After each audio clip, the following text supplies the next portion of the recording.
Welcome back to the next video. I'm Benny. This is Kenzie. We talk about everything real estate related, and these are all based on the questions that you guys have asked us. We're going to address some really good ones today. All right, let's get started. Oh, this is a good one, Benny. Hi, I'm a 33-year-old. I have a credit score of 635, and I was told that I can't buy a house. Is that true? Classic credit score stuff. You know, one of the biggest misconceptions is that you can't buy a house with lower credit scores. So 633 is right in the zone. There are several products for that. Obviously, when you're meeting with a lender, we're going to look at tactics on maybe how to increase your credit score. Sure. Right? Generally speaking, the higher your credit score, the better terms of a mortgage you're going to get.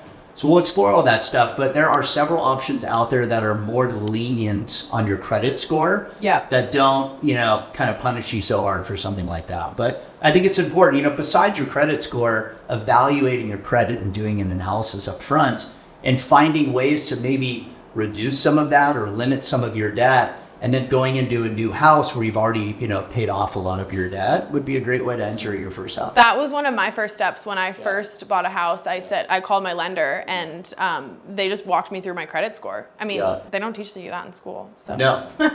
It was super valuable, and just having that kind of foundation to start with before I even went to go get pre-approved. Right. I didn't start with the house. I started with, hey, where do I start? Right. And that was an amazing first step to understanding, like you'll probably go into, but more about keeping my credit card under 30%. I'm like, oh, I have all these credit cards, and I pay them off every month, but do I keep them under 30%? No. Yeah. And now I do. So there's so many really cool tricks that people don't know about. So a lot of the times, especially for a first-time buyer, they just don't have a history of credit. Right.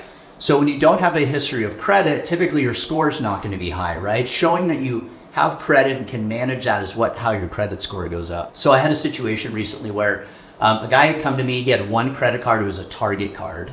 His score was around 630, and he didn't have any more credit, and he wanted to buy a house. And because he had lack of credit history, we were finding it difficult to find a good program that fit his needs. So hard to expedite it too. Right.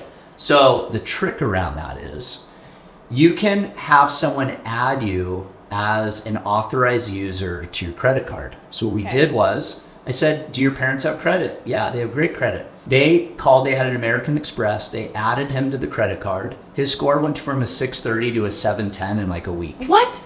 So what happens is so if I'm adding you as an authorized user to my card, in fact, I just added my kids as authorized users. Oh, smart. I mean, they're 10 and 12. When they're 18, they're going to have great credit, barring I make all my payments on time. Wow, they're going to be good. So you add them as an authorized user.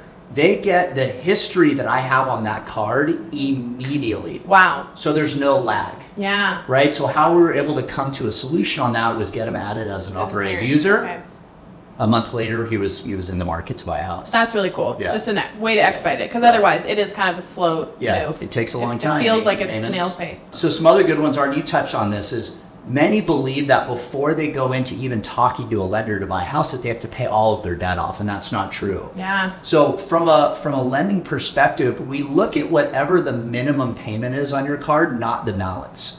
So if you have a $2,000 balance, you're thinking, oh my gosh, I have all this debt. Right. But the minimum payment may only be $35. Right. And that's all that we count to qualify you. Right. Okay. So paying it off doesn't always make the most sense. In fact, sometimes I'll advise, instead of paying off that card, let's use that money. You're going to need it for a down payment, closing costs, right? So talking to a lender, having a credit analysis done, I bet there will be some surprises there, and good surprises like, oh, wow, I'm actually in a position to buy even though my credit isn't perfect. There's so many different options. I think it's a great idea. Even before you want to buy a house, reach out to your lender. Just understand where you're coming from. What do I need to do to improve my credit score? And they can help you with that. So. Right.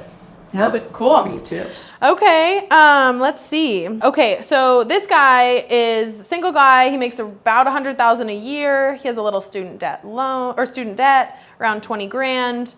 What would I approve for? Now, this is kind of a funny question because everyone's situation is unique and we can't physically tell you what you're going to pre-approve for, but is it more advantageous of them to pay off their student debt before they pre-approve? What would you suggest they do? Well, we need a little more context to that, but More often than not, many of us have student loans, right? They give those out pretty easily. Yeah, they do. And now we all have the repercussions of paying those back. Right. So when you're getting a mortgage, we don't look at whatever the total balance is. We look at whatever the payment is. Oh, interesting. Now, so there's... Wait, say that again. So if you owe $100,000, but your payment is only $400 a month, we don't care about the $100,000. We just care, everything is done on a monthly basis when you get a mortgage. So we just care about the payment. So it doesn't matter about what the balance is. Okay, amazing. Now, there's a couple ways that you can get student loans. And the most popular one from a lending perspective is an income-driven payment plan. Okay. Which basically means when you're getting a student loan, you're essentially showing them your income documentation of what you make, and then you get to set your payment in some way. Obviously refer with whoever you're making your student loan payments to, opposed to then giving you a term of 20 years and a high interest rate, which will yield a really high monthly payment. Right. If you tell them you want an income-based plan, you can go into them, show them whatever your income is, and you can get that payment much lower, because remember, based on how we qualify you is based on payment. Your payments, yeah. That typically has gotten some of my buyers in when they came in going, I have all the student loan, I'll never be able to buy. Yeah. Do an income-based plan. They'll get their payment down to a very manageable amount, and that way we're getting them into So you would tell this guy, rather than just trying to pay that off fastest, just Right. reassess it to an income-based plan. Let's take a look at that. I'll see if they have an income-based plan. I'll recommend that. They'll do that. So it might take some back and forth. And then we'll just get creative on our side. I mean, you can make $100,000 and buy a house. If Right. you just have to get creative of where you're going to buy it and what your monthly is coming to you. Absolutely. And you look at different products, but also how can we get creative with where you're going to buy? And this isn't maybe your forever home. It's your first home. And then we bounce from there into something that you can pull equity out of, add some equity, sweat equity. I think people get nervous when they're like, I'm single and it's just one income. Yeah. Am I even going to pre-approve for something in town? Yeah, you totally are. Well, and I think one of the other things too is people are, this is probably our parents giving you this information, but they think they need so much money for a down payment. Yes. Right? Yeah. So imagine going in, you could buy a house, depending on the situation, 3% down, 5% down, very low down payment. You can get into a home.